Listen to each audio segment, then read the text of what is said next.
Akhirnya saya sampaikan hal yang sama kepada Richard. Richard, kamu siap backup saya nggak pada saat saya konfirmasi ke Yosua? Apabila dia melawan, kamu siap nembak nggak? Kemudian Richard menjawab, saya siap Bapak.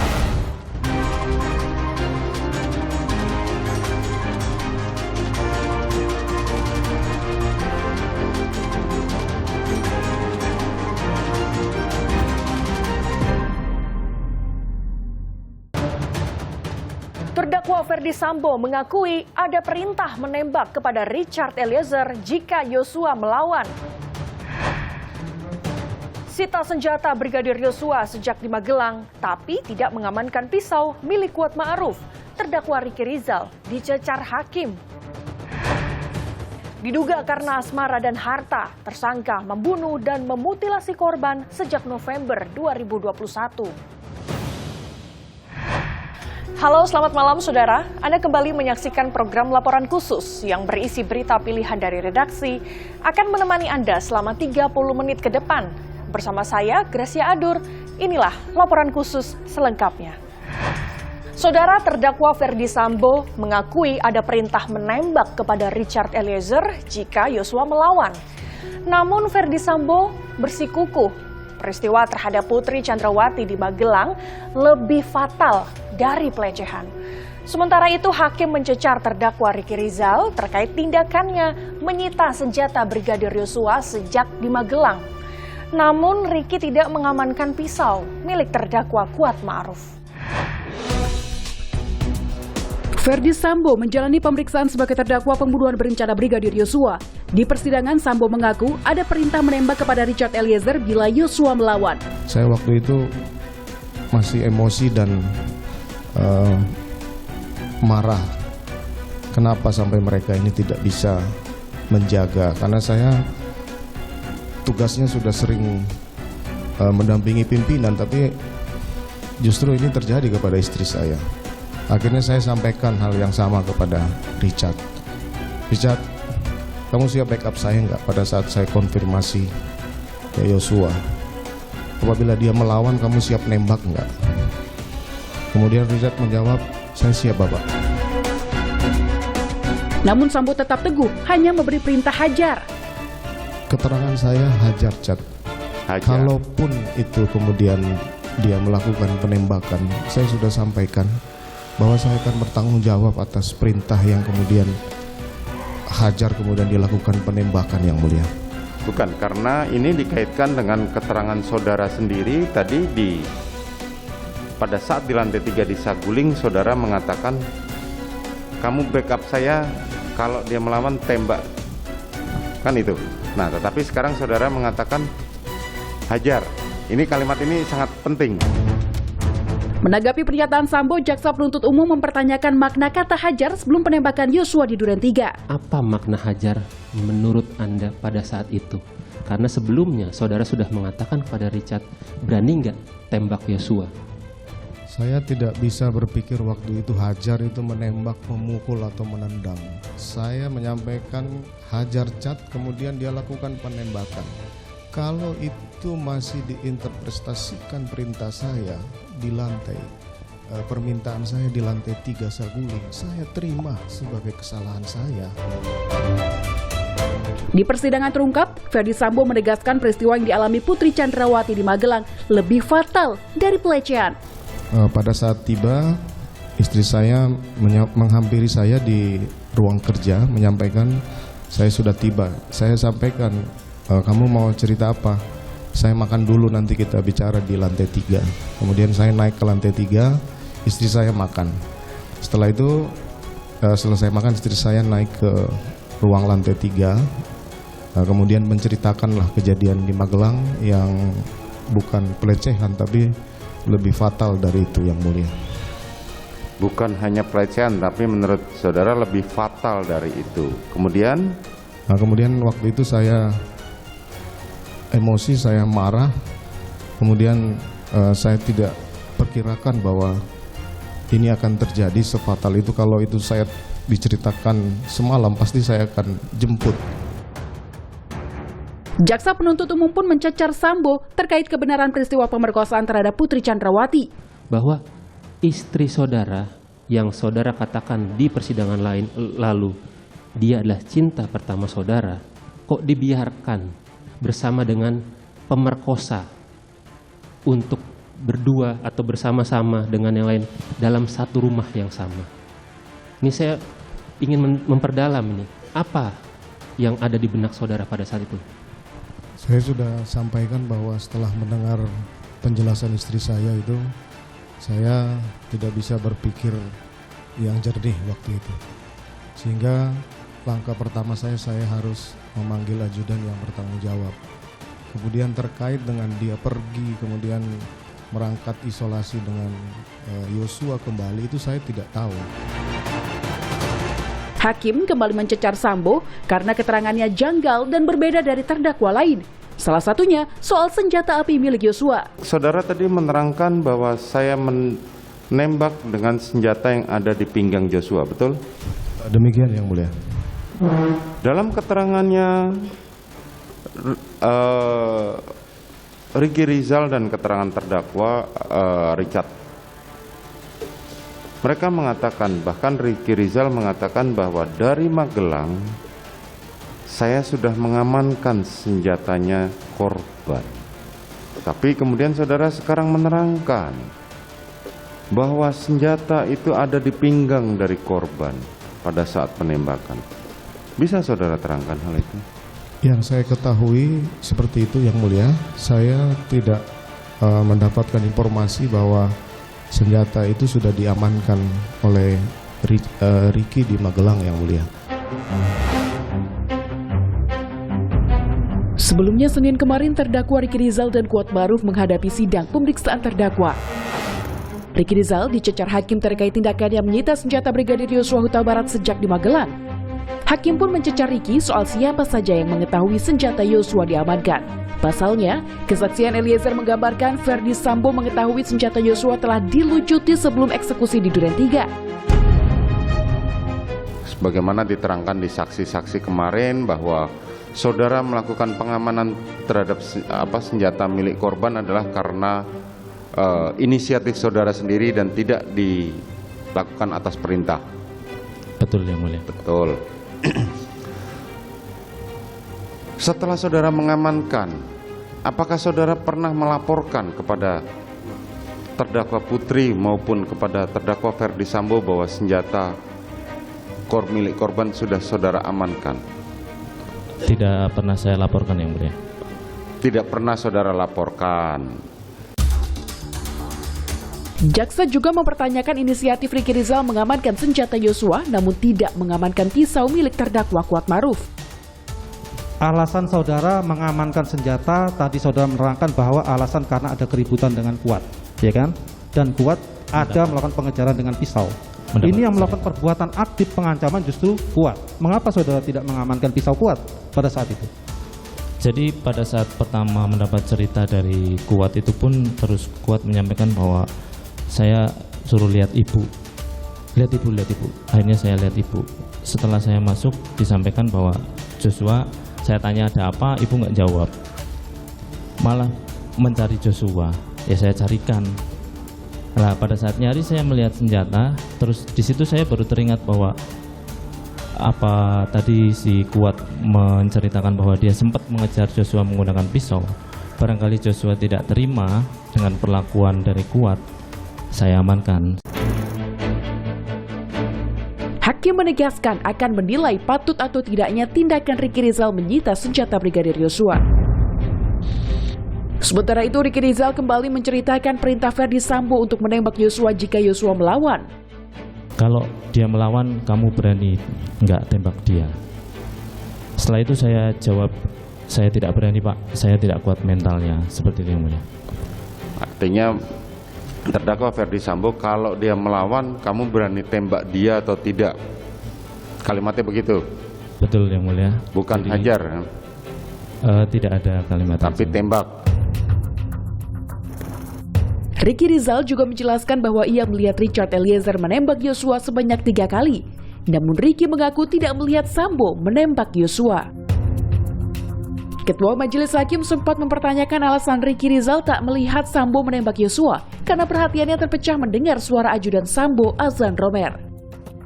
Sebelumnya saudara pernah melihat atau sering melihat orang ditembak? Tidak pernah yang mulia. Tidak pernah. Tidak pernah. Pada saat saudara melihat saudara Richard menembak korban, tentunya saudara terkejut atau shock dong? Iya yang mulia. Betul kan? Iya yang mulia. Tapi saudara masih sempat mendengar suaranya Romer dan mencari menoleh untuk melihat Romer. Luar biasa dong, artinya lebih bagus, lebih menarik mencari suaranya Romer ketimbang melihat orang ditembak. Terus waktu saudara dibilang siap di penjara, maksudnya bagaimana? Lah di penjara siapa yang mau Pak lah. Terus? Ya saya nangis pada saat itu.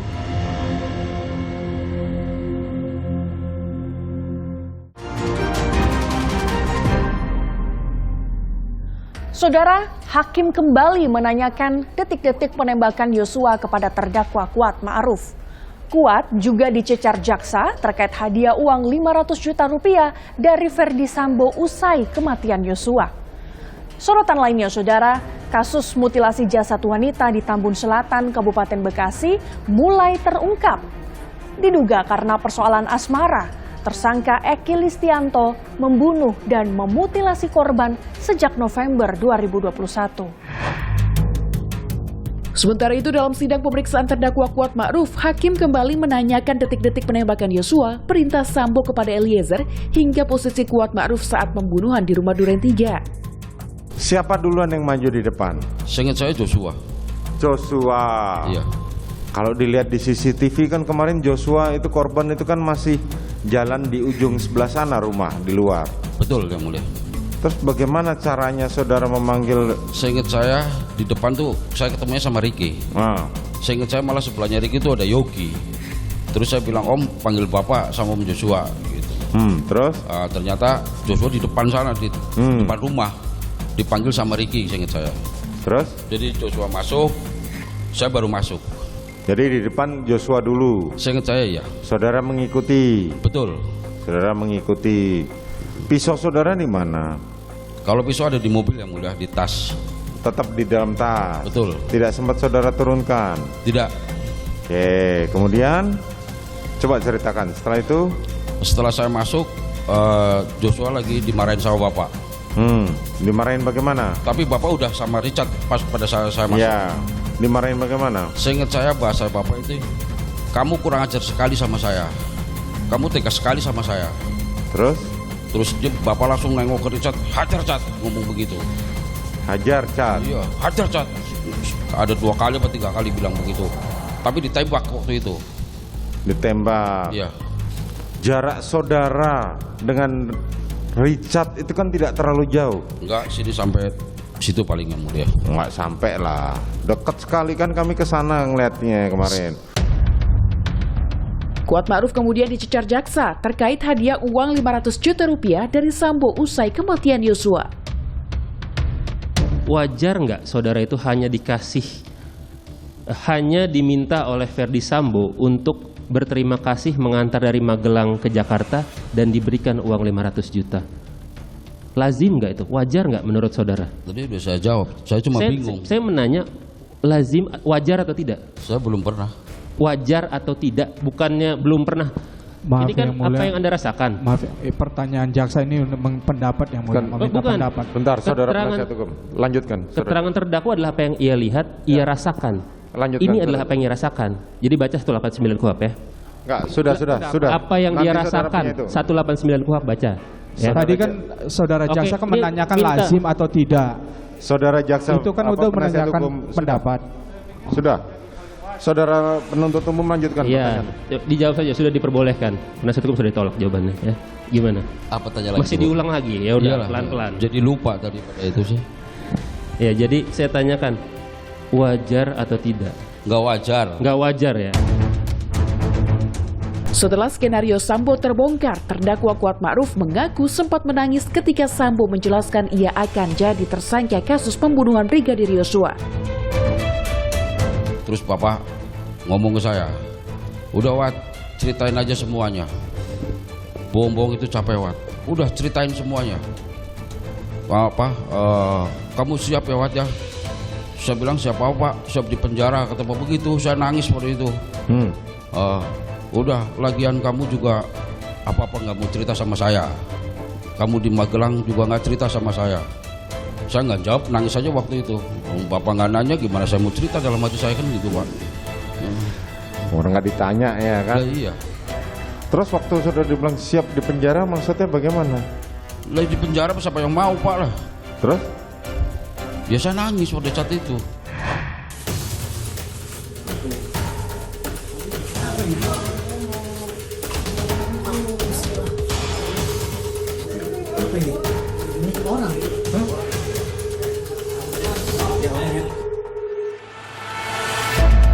Kasus mutilasi jasad seorang perempuan yang ditemukan di wilayah Tambun, Kabupaten Bekasi, Jawa Barat mulai menemukan titik terang. Korban mutilasi tersebut diketahui bernama Angela Hindriati berusia 54 tahun. Polisi pun telah menetapkan Eki Listianto sebagai tersangka pada Selasa pekan lalu. Polisi menduga Eki membunuh dan memutilasi Angela sejak November 2021. Diduga karena persoalan asmara, Eki tega membunuh lalu memutilasi tubuh Angela. Memang sementara dari pengakuan tersangka ini motifnya ya terkait dengan asmara ya. Menurut pengakuannya bahwa pada bulan November ini yang bersangkutan sempat cekcok dengan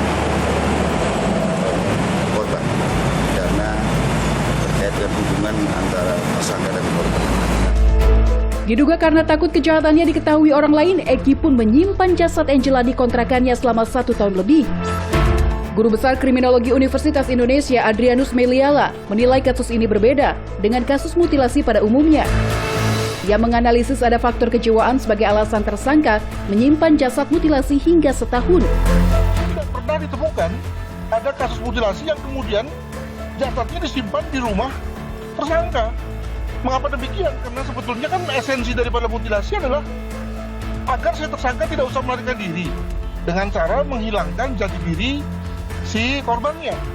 Saya lalu berpikir bahwa jangan-jangan memang ini orang ada penyakit jiwanya ini, ya, senang atau terbiasa atau apa ya, atau tidak merasa terganggu dengan adanya jasad di seputar lokasi di mana dia berada.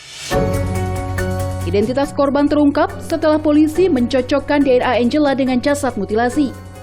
Pada program Nilu di Kompas TV, keluarga korban mengungkap Angela sudah dilaporkan hilang tahun 2019 lalu. Sebelumnya, keluarga Angela sempat mendapat informasi adanya hubungan asmara antara Eki dengan Angela. Keluarga yang menemui Eki mencurigai kebohongan tersangka soal keberadaan Angela. Pertemuan dengan Eki terjadi kapan itu? Sekitar bulan Juli lah. 2019. Oke, itu berapa lama setelah Ibu Angela menghilang? Kurang lebih 2 bulan. Sampai kemudian terjadi pertemuan, kenapa? Bagaimana ceritanya itu? Karena sebelumnya kita menyelidiki ke kantor adik saya dan ketemu dengan sahabatnya. Kemudian sahabatnya itu memberikan informasi kalau ada hubungan asmara dengan yang namanya Eki itu. Lalu kemudian dikasih nomor kontaknya. Terus kakak sepupu saya mencoba untuk menghubungi dan mengadakan perjanjian pertemuan. Apa yang dibicarakan waktu itu, Pak? Pada waktu itu beliau hanya mengatakan belum lama sudah tidak pernah ketemu dengan adik saya Angela itu, kurang lebih 3-4 bulan. Menurut dari informasi teman-temannya itu beberapa bulan sebelumnya itu dia sudah ketemu dengan adik saya di apartemen.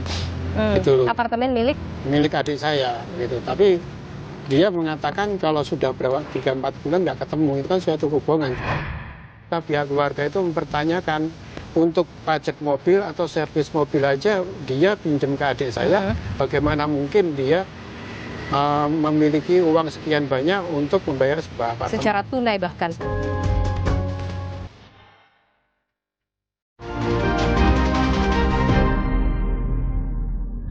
Berbagai kejanggalan ditemukan, Saudara. Polisi terus mendalami kasus mutilasi jasad wanita di Tambun Selatan, Kabupaten Bekasi dengan memeriksa intensif tersangka Eki Listianto. Keluarga korban menduga tersangka ingin menguasai harta Angela. Keluarga pun menemukan kejanggalan lain soal peralihan apartemen Angela kepada Eki.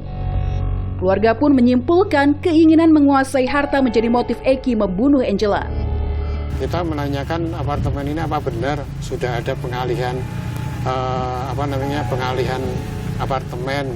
Dia mengatakan benar, katanya sudah ada perjanjian, dan dia juga mengatakan katanya sudah membayar ke adik saya itu Ibu Angela dengan cara tunai, nggak lewat transfer, sebesar 850 juta. Nah, saya mencurigai pihak keluarga itu dari mana ia mendapatkan 850 juta itu untuk membayar apartemen, padahal sebelumnya dia pernah bilang minjam uang kepada adik saya Angela itu untuk bayar pajak mobil. Nah gitu. Terus keduanya sebelumnya lagi itu dia pernah pinjam uang ke adik saya untuk perbaikan mobil. Nah logikanya kita pihak keluarga itu mempertanyakan, untuk pajak mobil atau servis mobil aja dia pinjam ke adik saya, bagaimana mungkin dia memiliki uang sekian banyak untuk membayar sebuah apartemen secara tunai bahkan. Secara tunai bahkan. Kasus mutilasi ini terungkap setelah polisi menerima dan menyelidiki laporan orang hilang atas nama M. Eki Listianto. Eki dilaporkan hilang oleh istrinya sejak 23 Desember 2022. Pada hari tersebut, Eki pamit pergi ke bank menggunakan transportasi online. 6 hari sejak dilaporkan hilang, polisi pun menyelidiki keberadaan Eki hingga bermuara pada sebuah kontrakan di wilayah Kabupaten Bekasi. Polisi yakin Eki tinggal di kontrakan itu setelah menemukan secari kertas yang ditujukan kepada Eki. Penyelidikan ini ternyata mengarahkan polisi menemukan jasad perempuan termutilasi di dalam sebuah kontrakan yang disewa Eki. Menurut kesaksian warga, Dian Ardiansyah mengatakan korban ditemukan terbungkus rapi dalam plastik hitam di dalam 2 box kontainer. Anggota dari Polda menanyakan tentang orang hilang. Tapi info dari polisi katanya tinggalnya di sini, terus datang di kontrakan, buka pintu, nah tahunya di dalam mungkin ada temuan itulah, ya, diindikasikan ada mayat mutilasi. Dini hari 30 Desember, Eki diamankan warga saat hendak pulang bersama seorang perempuan. Awalnya pria berusia 34 tahun tersebut sempat ingin melarikan diri dengan memundurkan mobilnya. Karena curiga, warga pun memberhentikan mobil Eki. Perempuan itu diketahui merupakan pasangan kencan yang baru dikenal Eki dari aplikasi daring. Keduanya pun diserahkan ke pihak kepolisian untuk pemeriksaan lebih lanjut. Informasi tadi sekaligus menutup perjumpaan kita. Situasi memang terus membaik, namun kita tetap waspada karena COVID-19 masih ada. Selalu pakai masker saat beraktivitas di dalam ruangan, vaksinasi lengkap dan booster untuk perlindungan sempurna demi imunitas kita semua. Saya Gracia Adur, pamit undur diri. Sampai jumpa.